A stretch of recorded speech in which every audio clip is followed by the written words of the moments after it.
A partir de este momento usted tiene una cita con la realidad. Todos los jueves a las 6 de la tarde por su canal preferido. Usted disfruta el análisis de los temas más importantes que suceden en nuestro país, en el campo político, económico, social y cultural, en la compañía de nuestros invitados. Bienvenidos.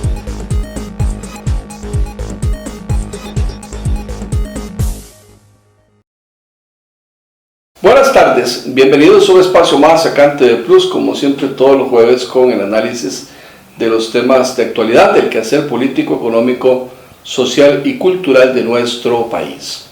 Hoy les traemos tres temas que han sido noticias esta semana. Uno tiene que ver con la comparecencia del empresario Leonel Baruch a la Asamblea Legislativa.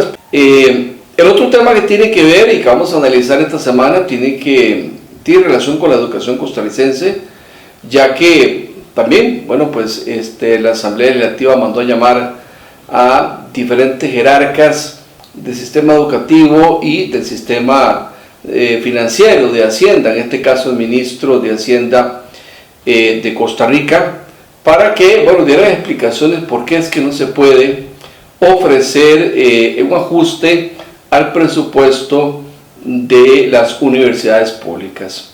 Y finalmente hubo una gran marcha que colmó la capital de participantes y también vamos a hablar un poquito de lo que llegaron pidiendo los manifestantes en esta marcha para que se hagan ajustes al presupuesto del FES, conocido como el FES. Sin más preámbulo, entonces pasemos a escuchar las declaraciones del empresario Leonel Baruch, quien en comisión legislativa y bajo juramento manifestó haberse reunido con la diputada de gobierno Pilar Cisneros Gallo y en sus declaraciones deja entrever que hubo supuestos planteamientos de parte de la legisladora que hoy llama la atención de los diputados y que según se dice se estaría ampliando esta denuncia que estableció el empresario Leonel Baruch en el Congreso de la República con futuras comparecencias. Veamos. ¿Oportunidad de ser reunido con alguna diputación del oficialismo? Sí, señora. Sí, señor. Perdón, con doña Pilar Cisneros me reuní en esta asamblea. Se reunió usted con doña Pilar Cisneros el 29 de agosto del 2022 por 2 horas aproximadamente. Es correcto. Si me permite, puedo contestar en qué contexto se da esa reunión. Yo recibí un mensaje a través de un amigo mutuo con doña Pilar, don Antonio Burgués, de que si yo estaba dispuesto a reunirme con ella y con el señor presidente. Le mandé de regreso el mensaje de que sí, que estaría dispuesto a reunirme con ella y con el presidente cuando guste, que lo haría con cualquier diputado y cualquier ¿Estaba el presidente en la reunión? No, no estaba. Posteriormente me dijo doña Pilar que prefería que la reunión se diera sin el presidente, con lo que estoy de acuerdo. Nos reunimos aquí en la asamblea. Quiero decirle al pueblo de Costa Rica que qué curioso, los que aquí hablan de casos de fraude fiscal, teniendo reunioncitas, doña Pilar, privadas, aquí en la Asamblea Legislativa con el señor acusado por un caso, por ustedes mismos, de evasión fiscal. ¿Sabe algo? Si un evasor fiscal viene a tocarme la puerta a mí, yo le digo que no lo recibo. Y curiosamente, usted la ha tenido secreta esta reunión. Díganos en qué lugares, cuándo hablaba el día de hoy doña Pilar Cisneros de esta reunión. Y se lo digo al pueblo de Costa Rica porque me duele mucho por la retórica que implantaron en la opinión pública. Porque hay mucha gente que nos pasa cuestionando los partidos políticos que a nosotros nos financió Leonel Baruch, cosa que no es cierta. Pero resulta que la que tiene reunioncitas privadas con Leonel Baruch es usted, señora.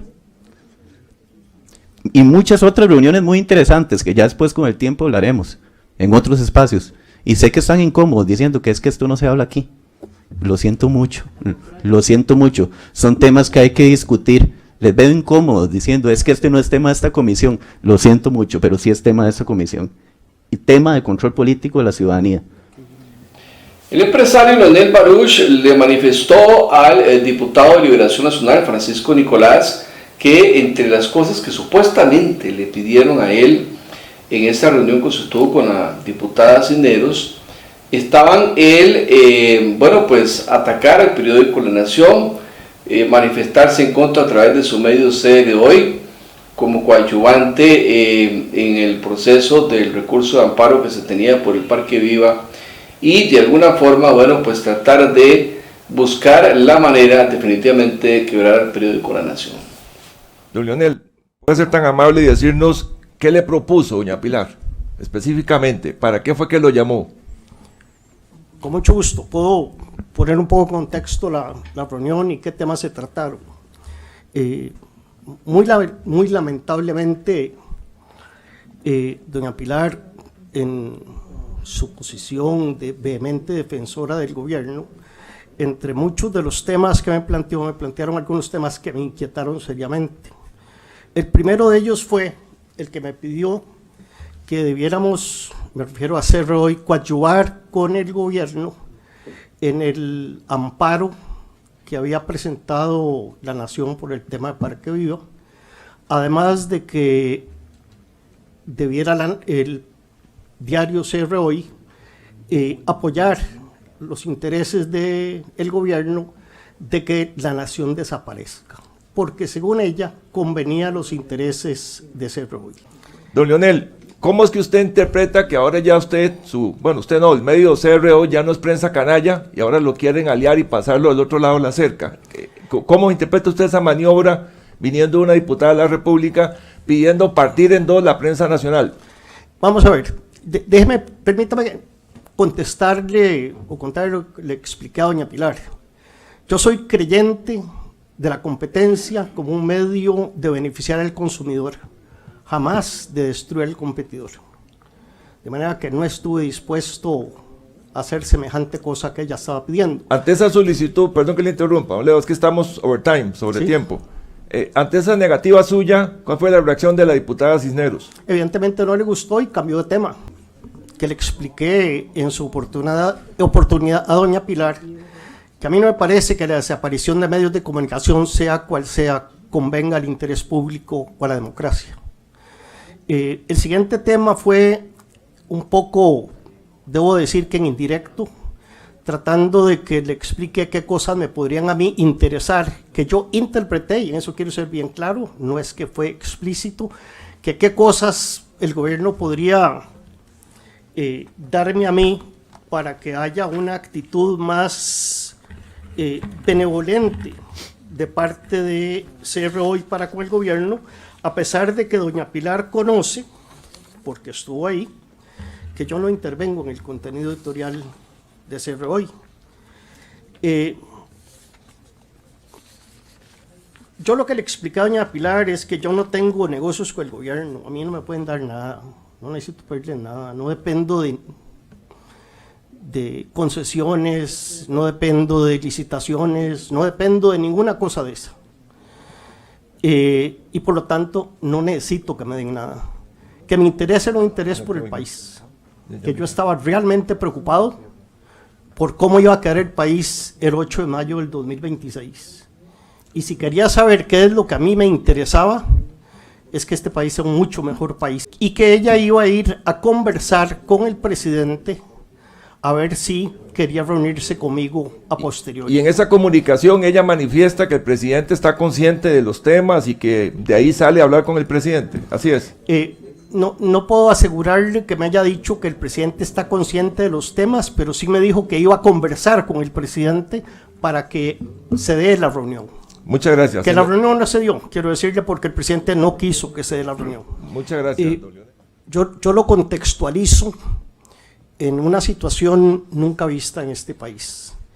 Es que se instrumentalice la tributación directa como un medio de persecución política, con objetivo último cerrar CROI, pero sin duda es un acto de persecución política de un ente que jamás podría destinarse a eso, porque además hacer eso perjudica su propia integridad. La tributación directa, la Dirección de Tributación ocupa la credibilidad para mejorar el ingreso tributario. Ahora resulta que sus propios jerarcas la están destruyendo. Entonces, ¿qué es lo que es más importante? ¿La persecución política de parte de la tributación o la recaudación fiscal, que es para lo que están? Por su parte, la diputada Pilar Cisneros le respondió al empresario Leonel Baruch que todo lo que él afirmaba era falso, eran mentiras, que no era cierto, que creía que él era un caballero, pero que, bueno, pues a partir de ese momento le quedaba claro que no había tal caballero, según dijo la legisladora. Veamos las declaraciones de descargo que ofrece la señora Pilar Cisneros, quien dijo que, bueno, pues si ella hubiese querido hacer las cosas como plantea el señor Baruch, ni tan siquiera se hubiera reunido con el señor Baruch en el Congreso. En primer lugar, yo pensé que Leonel Baruch era un caballero, pero ya veo que no. Jamás en la vida, en esa reunión, yo le pedí apoyar al gobierno. ¿Sabe qué fue lo que le pedí, compañeros? Mirándolos a los ojos. Apoyar al país, sacar al país adelante. ¿Y por qué la hice aquí? ¿Y por qué quedó un registro de la visita de este señor a mi oficina? Porque no hay nada que esconder. Si yo quisiera hacer algo malintencionado, obviamente yo lo hago escondidita, como acostumbran aquí algunos, ¿verdad? No, yo no tengo nada que esconder. Y este señor, pensé que era un caballero, pero no lo es. Y yo ahí tengo los WhatsApps, que si algún día los quieren ver, pero este no es el momento, porque aquí hay muchas cosas que preguntarle a estos tres caballeros sobre los millones de dinero público que se ganan financiando a los partidos políticos y cómo pasan por un fideicomiso para hacerlo todavía más caro. Entonces, si aquí hemos venido a ver finanzas de partidos políticos, yo no tengo ningún problema después de convocar a este señor y de que me convoquen a mí para ver qué fue lo que discutimos en esa reunión. Entonces, yo nada más tengo claro que esta es una estrategia de ustedes para cambiar el tema de hoy, que el tema de hoy es cómo se financian los partidos políticos y quién se gana miles de millones financiando los partidos políticos con el dinero público. Ese es el objetivo de esta reunión. Después, don Leonel y yo, que como le digo, pensé que era un caballero, pero ya veo que no, podemos hablar de la reunión que tuvimos y aquí yo tengo en el WhatsApp, que no miente, los mensajes que él y yo nos intercambiamos. Yo no tengo nada que esconder. Por eso lo hago aquí y por eso lo hago público y por eso dejo un registro.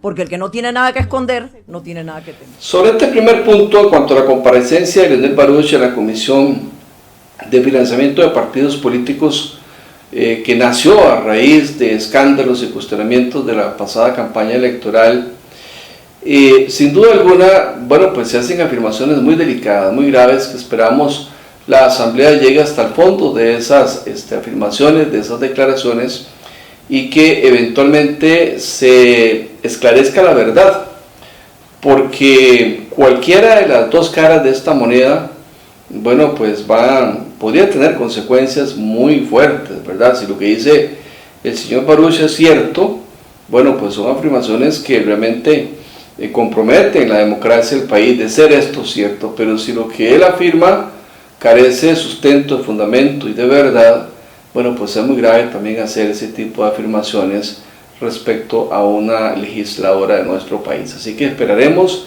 en los próximos meses que esto se esclarezca y que eventualmente la verdad salga a la luz pública y que se sienten, ojalá, si se pudiera, las responsabilidades correspondientes para este caso. Vamos a ir a un consejo y ya casi venimos con más.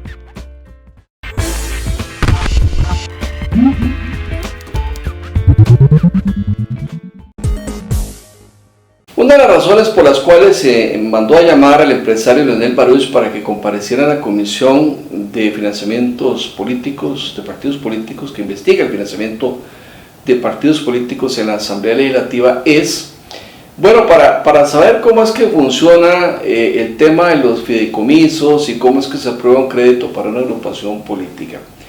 Es por eso que el empresario Baruch se hizo acompañar también de representantes del BCT, que es el banco del señor Baruch, de don Álvaro Saborío, así como también de don Mario Gómez, quien es representante de Ecofin, ¿verdad? Y bueno, pues la participación de estos jerarcas, tanto de presidente como gerente del banco, pudieron explicar a fondo cómo es que se financian los partidos políticos, esta explicación es interesantísima, pues nos queda claro que el supuesto fideicomiso que utilizó el partido de gobierno es muy diferente al fideicomiso que se utiliza por parte de un banco inscrito y aprobado por el Tribunal Supremo de Elecciones para captar fondos y financiar a una agrupación política. Veamos detalles y pormenores al respecto. Más sencilla, no, BCT no es el único banco que ha financiado, hay otros bancos que han participado y en diferentes campañas. En la última campaña usted mencionó la cooperativa y mencionó también Promérica, pero en campañas anteriores también hubo participación de otros bancos. Entonces eso le responde, digamos, su segunda pregunta.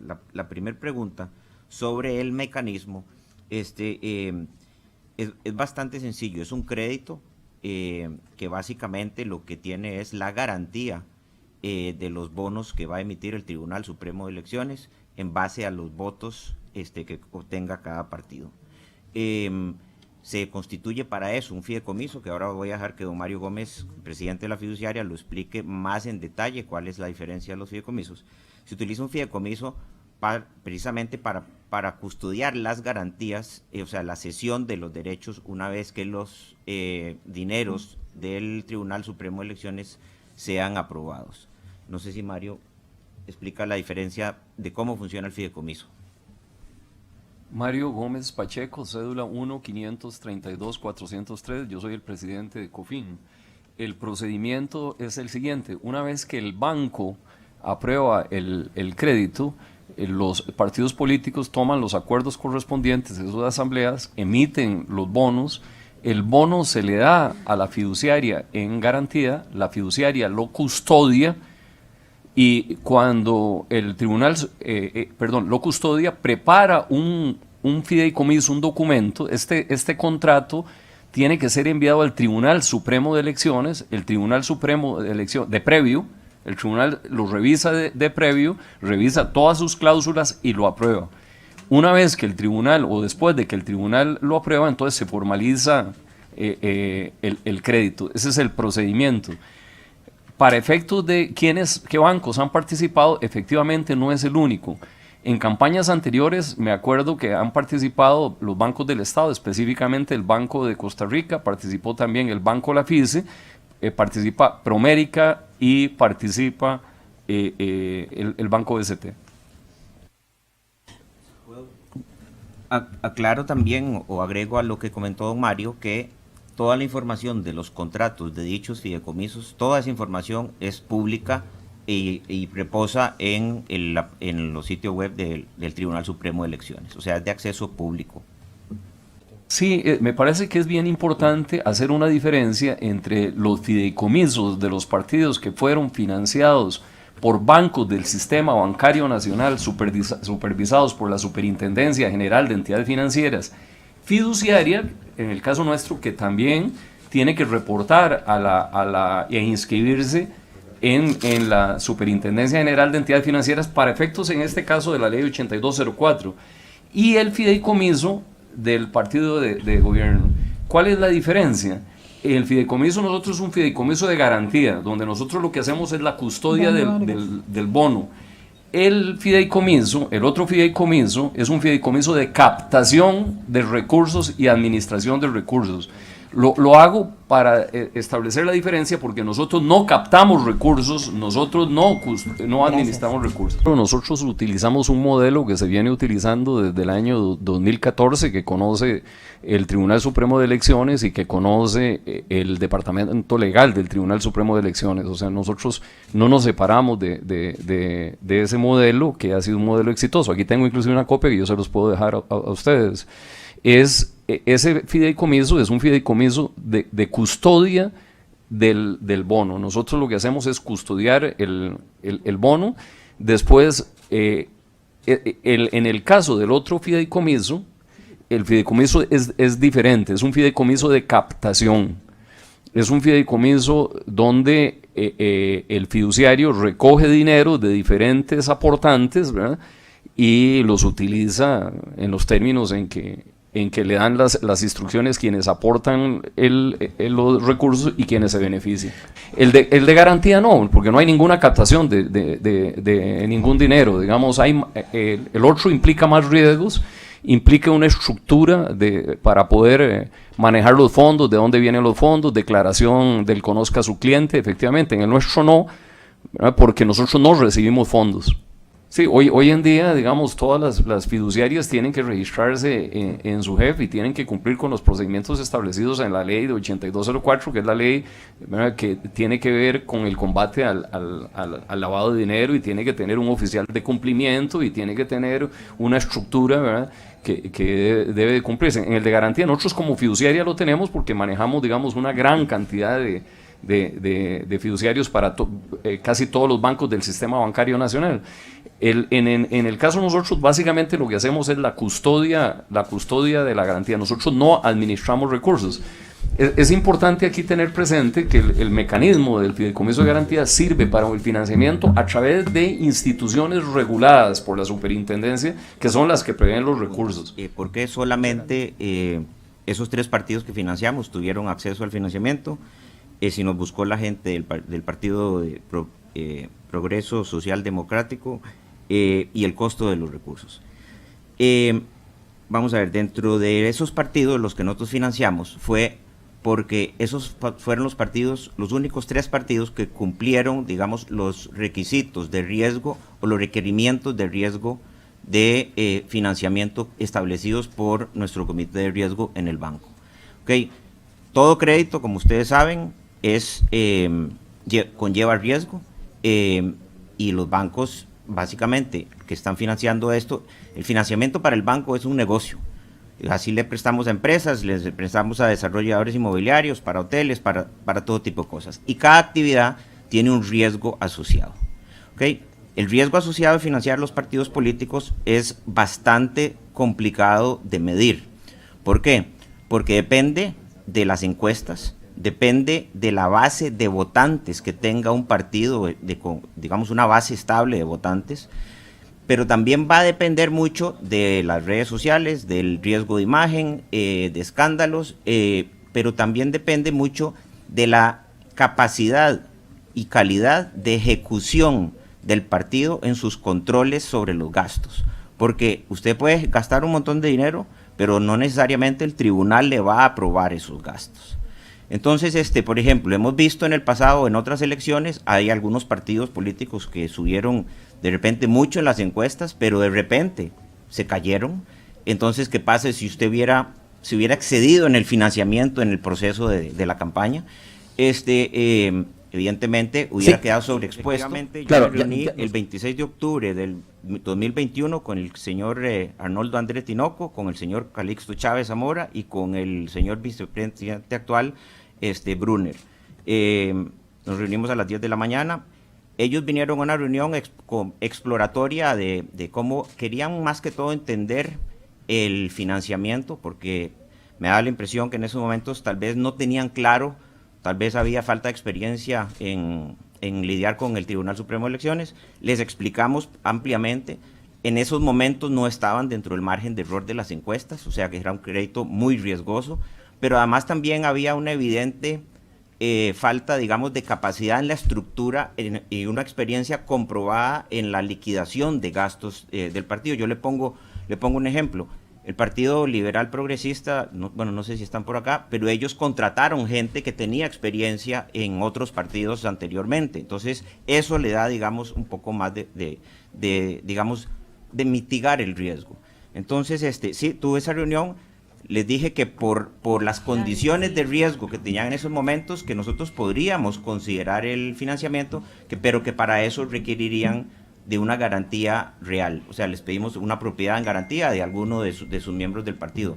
En el caso de Liberación, de Unidad Social Cristiana y de el Frente Amplio, es muy claro, ellos tienen bases de votantes o sea, digamos, por lo menos uno sabe que van a sacar una cantidad mínima de votantes, tienen una muy buena organización, una muy buena gestión de liquidación del gasto. O sea, esos 3 partidos, en su liquidación de gasto ante el tribunal, la mayoría recuperan casi el 97% de los gastos que presentan al tribunal, son aprobados por el tribunal. Eso demuestra que hay una orden. Bueno, es interesante cómo las encuestas juegan, ¿verdad? En este tema de los préstamos a los partidos políticos en campaña electoral, es importante ver cómo las bases electorales, ¿verdad?, de cada agrupación política también juegan su rol, así como también la eficacia para ejecutar el gasto, ¿verdad?, que eventualmente el tribunal pueda pagar los gastos que un partido político pues dice haber asumido en una campaña electoral. Todo esto influye, además de los posibles escándalos que se den en campaña y la imagen que tenga un candidato, ¿verdad?, para que eventualmente un banco pues quiera o no asumir el riesgo de prestar dineros en una campaña electoral. Esto entendiendo también de que los préstamos o los fideicomisos tienen que ser aprobados por el Tribunal Supremo de Elecciones y tienen que ser entidades financieras también que estén inscritas y aprobadas tanto por el Tribunal Supremo de Elecciones como también de acuerdo a lo que establece la ley, la SUGEP, ¿verdad?, en este caso. Muy diferente, bueno, pues a lo que se intentó aparentemente de parte del partido político de gobierno, donde, bueno, pues es un fideicomiso totalmente distinto, diferente a que, bueno, pues dicen estos representantes debe ser el formato que ellos utilizan y que son los que utilizan la banca pública y privada del país. Vamos a ir a un consejo y ya acá seguimos con más.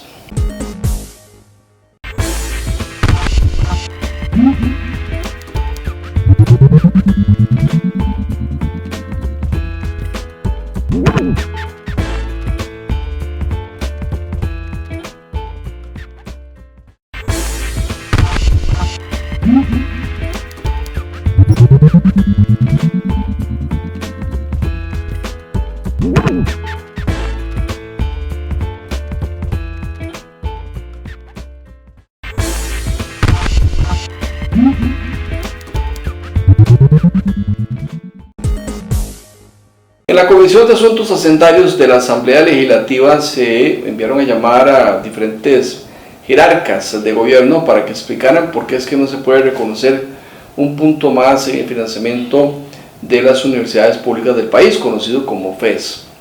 Bueno, según dijeron jerarcas, en este caso la ministra de Educación Pública, está en un proceso de negociación, no se ha dicho ni que sí ni que no.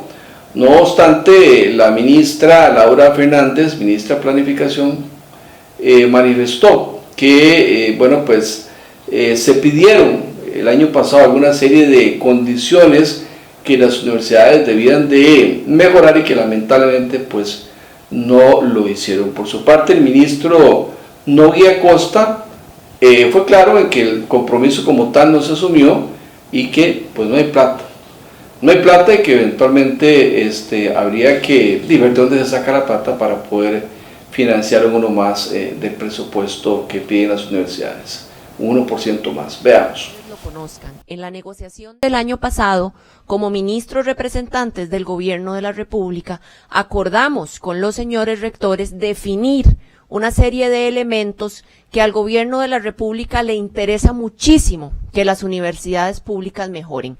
Hablamos concretamente de 9 aspectos, de forma tal de que tratáramos de alinear las prioridades del Gobierno de la República establecidas en el Plan Nacional de Desarrollo e Inversiones Públicas con la estrategia y las inversiones que realizan las universidades. Obviamente esto circunscrito dentro de los principios de coordinación y articulación que deben privar entre las universidades, respetando su autonomía, pero también el Gobierno de la República como rector del sector educación. Convenimos con las universidades y nos logramos poner de acuerdo el año pasado en 9 aspectos importantes que para el Gobierno de la República iban a ser puntos de seguimiento.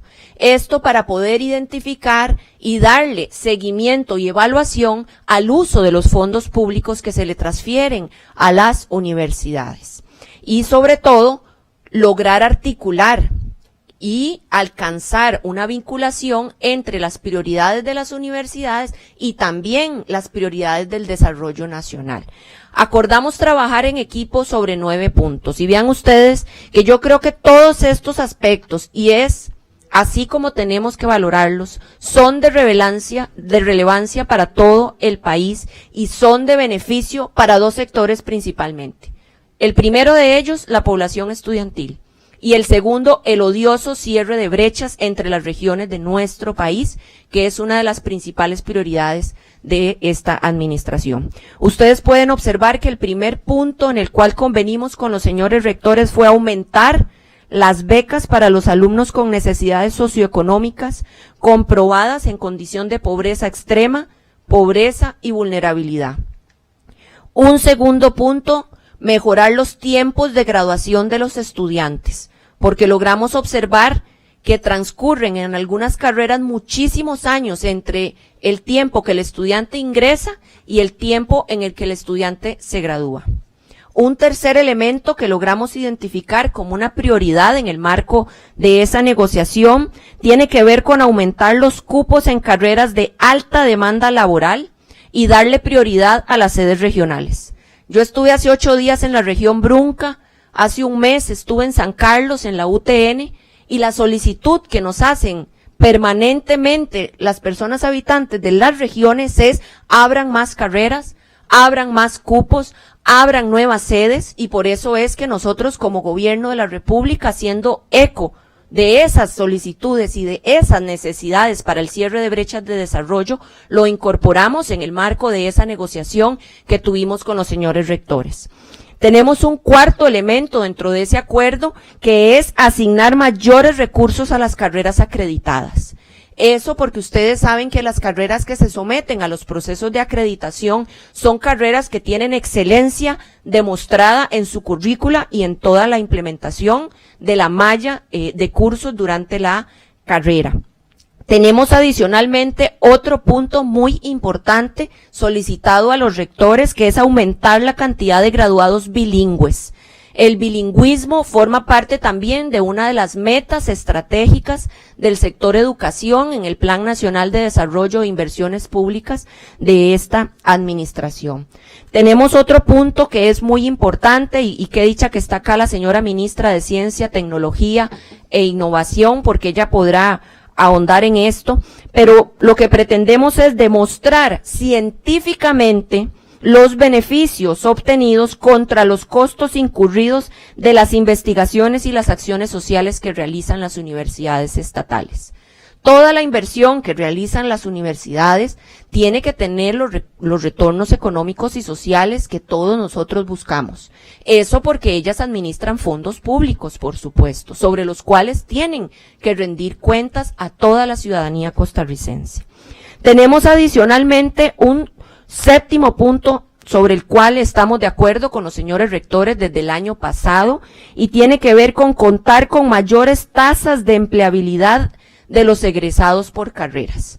Yo creo que esa es una meta que todos deseamos que las universidades alcancen, y que hay un acuerdo y una especie de consenso nacional en que no deseamos graduados universitarios desempleados.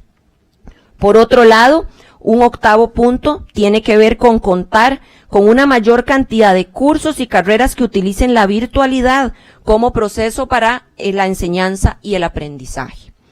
Y por último, pero no menos importante, también como ministros representantes del Gobierno de la República en la Comisión de Enlace, le solicitamos a los señores rectores aumentar la cantidad de cupos de carreras vinculadas a las ciencias, las tecnologías, las ingenierías y las matemáticas, las llamadas carreras STEM. Eso porque está demostrado con datos que es en estas carreras donde nuestro país tiene mayores necesidades de personas profesionales, y que son carreras también que tienen una altísima empleabilidad. Esos son los 9 puntos que nosotros como ministros de gobierno hemos solicitado a las universidades desde el año pasado. Nos parece muy importante que ustedes los conozcan, porque estos puntos desde ninguna perspectiva violentan la autonomía de las universidades, y muy por el contrario lo que pretenden es vincular el quehacer de las universidades con la Estrategia Nacional de Desarrollo. Yo no sé si este es un buen momento para yo contarles a los señores diputados qué ha pasado con estos indicadores. Y me voy a permitir hacerlo, porque por transparencia me parece que es lo que procede. Acordamos estos 9 indicadores el año pasado con los señores rectores, de que ellos los iban a tomar y los iban a adoptar dentro de sus estrategias institucionales y que para fortalecer estos puntos iban a emplear el recurso económico que se les da por medio del FES. Este año ya tuvimos una sesión de trabajo, y yo tengo que decirlo, y ahí están los audios para el que quiera escucharlo, donde los señores rectores nos mostraron lo avanzado con estos indicadores, y la decepción, por lo menos para mí como ministra de Planificación Nacional y Política Económica, fue total. La decepción, y lo digo con toda la transparencia del caso, yo soy hija de la UCR, y fue en esa casa de enseñanza donde a mí me enseñaron a ser rigurosa técnicamente. Y los señores rectores nos vinieron a presentar indicadores donde ellos mismos formularon las líneas bases, donde ellos mismos formularon las metas, sobre las cuales, porque obviamente en respeto a su autonomía, nosotros no les podemos decir cómo hacerlo ni en qué cantidad, sino que ellos habían acordado presentarnos. Miren, unos errores de bulto que da mucha tristeza ver. Líneas base mal elaboradas, métricas muy mal fundamentadas, anualización de metas completamente desarticuladas, líneas bases que ni siquiera corresponden con líneas bases. Tuvimos que suspender el ejercicio para que los señores rectores recapacitaran y se lo llevaran a trabajar nuevamente en un ejercicio por aparte, al cual nosotros nos ofrecimos a darles apoyo técnico de nuestro cuerpo de asesores. En indicadores tan sencillos no logramos ver coherencia técnica en elementos de principio y fundamentales. Entonces sí, quería yo compartirles eso. Hemos tenido 2 sesiones y no hemos podido avanzar con eso. Yo no sé si ha sido por falta de cuidado o por falta de interés de los señores rectores, no quiero pensar mal, pero también es importante que se sepa que las universidades funcionan con una cuestión que ellos llaman el PLANES. Ese es su propio Plan Nacional de Educación Superior. Nosotros lo que hemos tratado es de que ese PLANES se logre alinear con el Plan Nacional de Desarrollo, pero el ejercicio, como ustedes pueden ver, no ha sido nada fácil. Adicionalmente, yo quiero plantearles a ustedes que son los dueños del ejercicio del control político y que esa responsabilidad constitucional reposa sobre sus manos, en que le presten atención al seguimiento y a la evaluación que las universidades hacen de ese PLANES.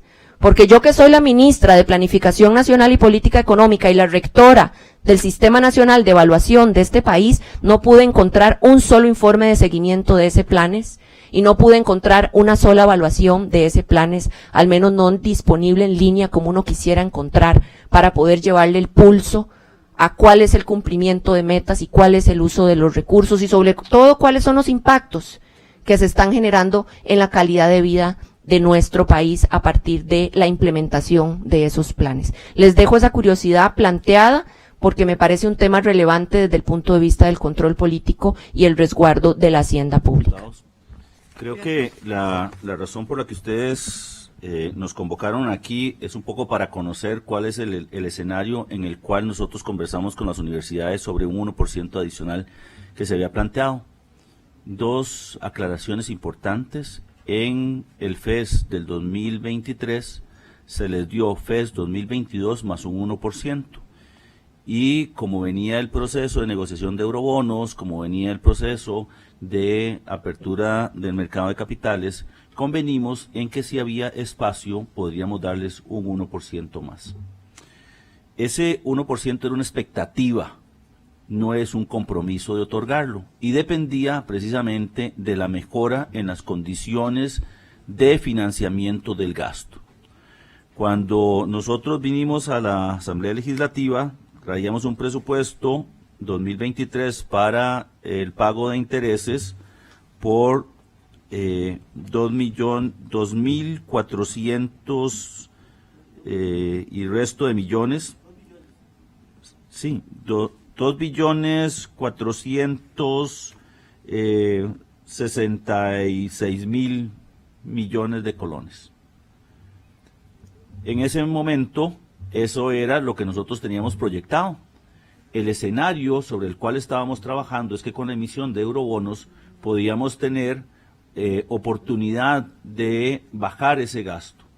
Sin embargo, la Asamblea Legislativa, dentro de sus potestades, decidió coger recursos de la parte de intereses y otorgarlo a diferentes entidades, a las municipalidades, a la carretera San Carlos, al Bambi, al Ministerio de Cultura, a algunas otras carreteras que se establecieron, a Dinadeco, y eso representó 81.139 millones de colones. El esfuerzo que el gobierno ha hecho ha permitido reducir las necesidades de pago de intereses proyectadas en 40.000 millones. Eso quiere decir que todavía hay que hacer un esfuerzo importante para poder reducir más el pago de intereses. Esa explicación se le dio a los señores rectores y por eso se les planteó la imposibilidad de darles ese 1% adicional, porque darles recursos adicionales dentro del presupuesto implicaría quitárselos a alguien. Y ahí hay que hacer el análisis de cómo se podría hacer esas modificaciones. Desde el punto de vista práctico, el único escenario probable de mantenerle a cada uno de los ministerios los recursos necesarios para hacerle frente al desempeño normal de sus funciones era tomarlo de los intereses. Pero no hay espacio. Y en ese sentido, esa es la razón por la cual le dijimos a los rectores que no podíamos otorgarles ese 1%. Yo creo que aquí hay dos temas que tenemos que separar. Es cuánto invertimos en educación y el 8%. Porque me parece que ese siempre fue una aspiración, pero la pregunta es cómo llegamos a ese 8%. Si hoy, en el 2024, presentáramos un proyecto con el 8% para la educación, habría que cerrar el Ministerio de Vivienda, el MISIT, COMEX, Ministerio de la Presidencia, MEIC, Mideplan, la Contraloría General de la República, el Ministerio de Relaciones Exteriores, la Presidencia de la República, el Ministerio de Cultura y Juventud, la Asamblea Legislativa, todo, el MAC, el Ministerio de Gobernación y Policía, el MINAE, el Tribunal Supremo de Elecciones, el Ministerio de Hacienda, el Ministerio de Justicia y Paz, el Ministerio de Seguridad, y todavía haría falta para poder cerrar esa brecha. Y ese es el tema que nos ocupa. Deberíamos mejorar el gasto que hoy hacemos, como bien. Según porcentajes de la OECD, Costa Rica invierte alrededor del 7% del PIB en educación. El promedio de países de la OECD en inversión de educación en el PIB es del 4,5%. Costa Rica es un 7%. El país latinoamericano con inversión más alta es Chile, con 6,4%. Pero voy a hablar de uno de los rótulos que está aquí atrás porque yo me di vuelta.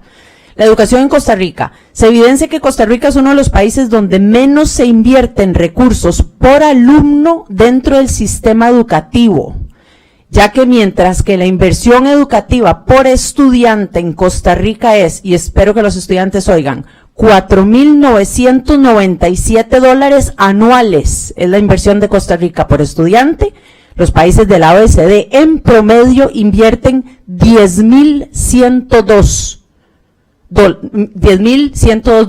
por estudiante. Entonces les pregunto nuevamente, ¿cómo se está invirtiendo los recursos en educación?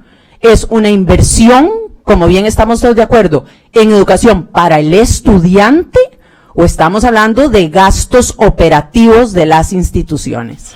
Bueno, la diputada de Liberación Nacional, Paulina Ramírez, quien tiene vasta experiencia en asuntos de hacienda pública como contadora pública que es y legisladora especializada en estos campos desde hace varios periodos, lo que manifestó, y me parece que tiene razón, es que, qué raro, no hay plata para aumentar el FES, pero no hace ni semana y media fueron al Congreso a decir que le pasaran 3.200 millones de colones del Ministerio de Educación Pública a los policías, al Ministerio de Seguridad. Eso, difícil de entenderlo.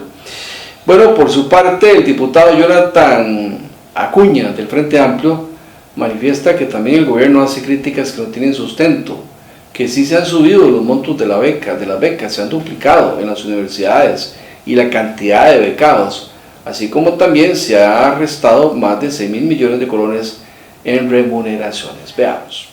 Me suena tan contradictorio que pudieron quitar los 3.200 para seguridad y ahora nos explican de lo ajustado que está el presupuesto del Ministerio de Educación.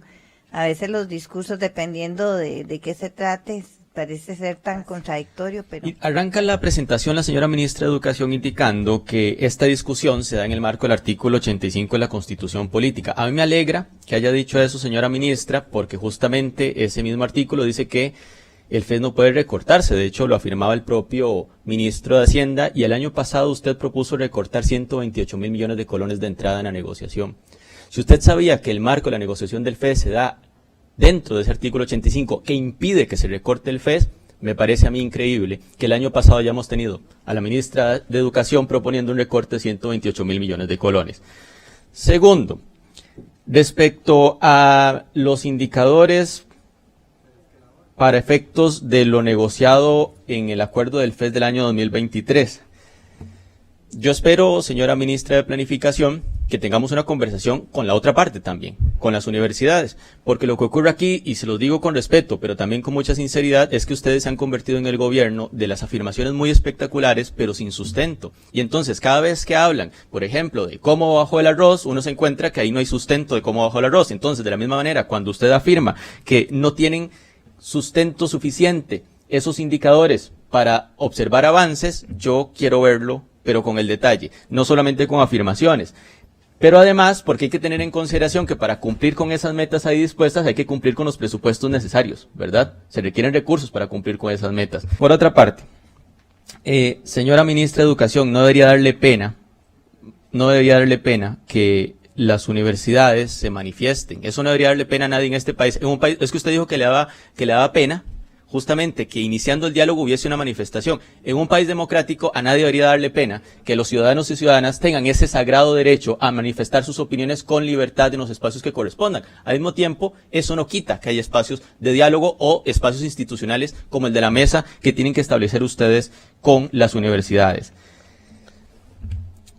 También se afirmó aquí que el 1% no era para becas porque las becas se asignan a principio de año. Eso no es verdad, eso no funciona así. De hecho, hay becas que se pueden otorgar dentro del periodo porque la condición socioeconómica de los estudiantes incluso puede variar. O porque había estudiantes que no habían matriculado durante el primer semestre pero matriculan en el segundo. Eso es un hecho puro y duro. Claro que esos recursos se pueden utilizar para becas. Por otra parte, ya aquí este es el mundo de las contradicciones y de la excusa.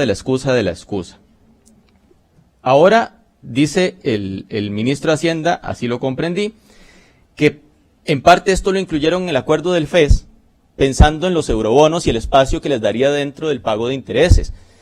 Y yo escuché ahora con atención a la señora presidenta acá que le hacía a usted justamente una referencia a esto.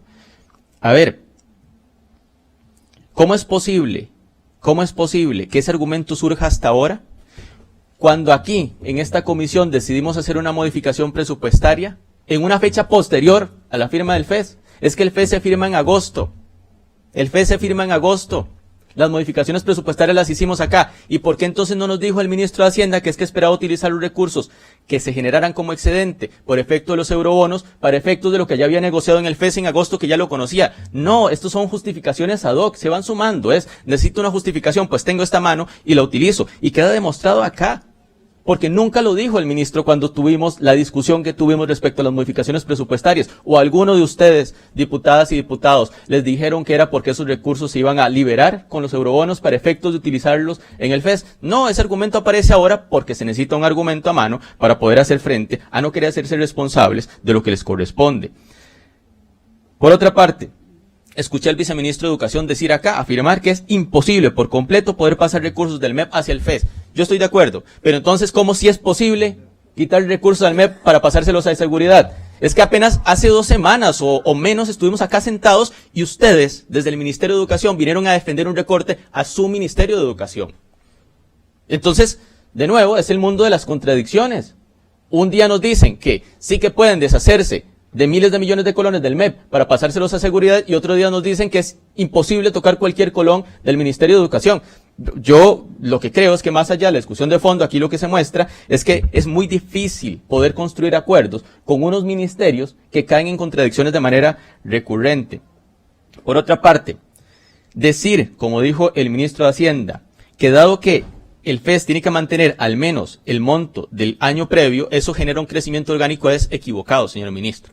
Si hay unos niveles de inflación superiores a cero, necesariamente mantener el FES estancado implica que decrezca en términos reales. Eso usted lo sabe. Y el FES ha venido decreciendo en términos reales desde hace algunos años. Justamente porque los aumentos que se dan, como este del 1%, son bastante inferiores a la inflación del periodo previo.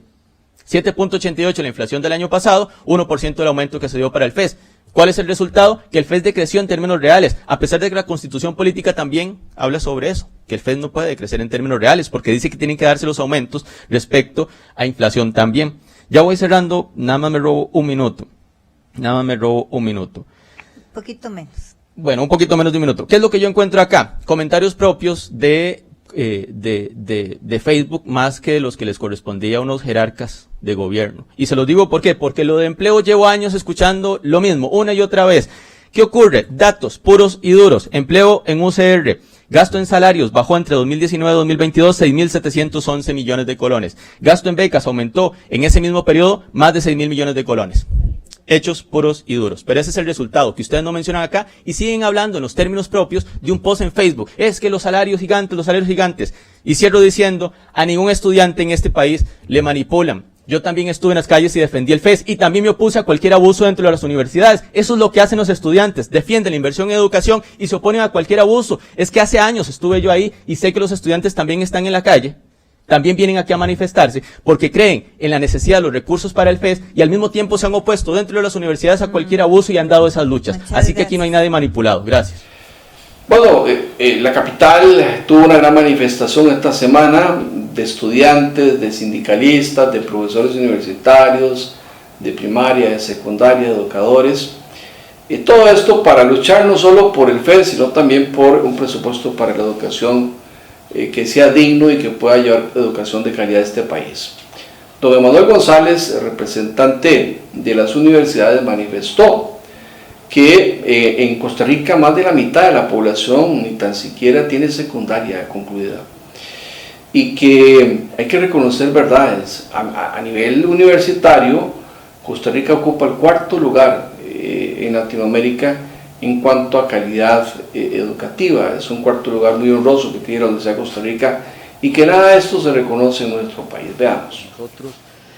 Es el CONARE, las 5 universidades públicas, son las federaciones de estudiantes que han liderado este proceso, al igual que grupos sociales y sindicales.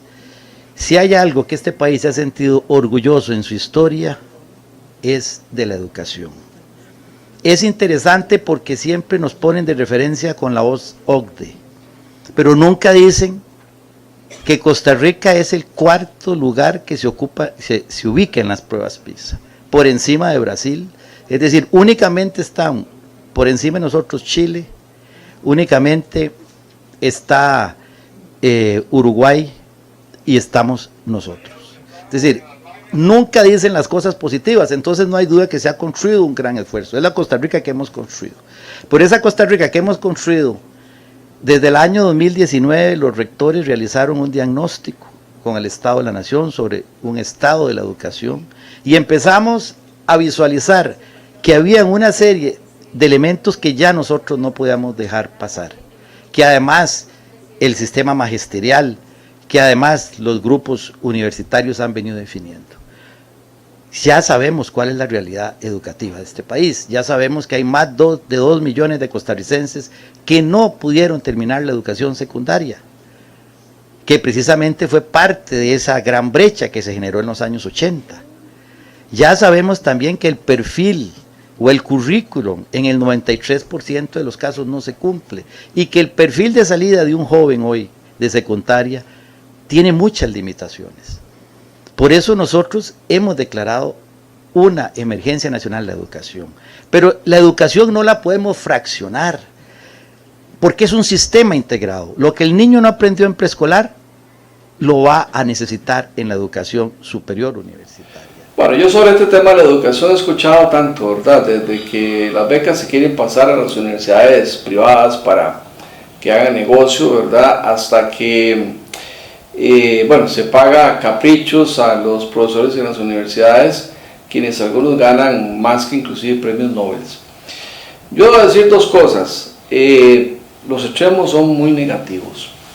Sí es cierto que hay que ver algunos salarios, tal vez contados con los dedos de las manos, pero también hay que recordar los años 80 y 70 cómo habían fugas de cerebros en este país y de talentos por los malos salarios que se tenían en las universidades de Costa Rica. Por otra parte, yo creo que también lo que hace falta es involucrar más todo lo que es la investigación y todo lo que es, además de la investigación, el tema de las ciencias, ¿verdad? En la educación, tanto para el sector productivo como en la enseñanza como tal. Así que yo creo que las partes tienen que ceder, pero no es a través de la confrontación.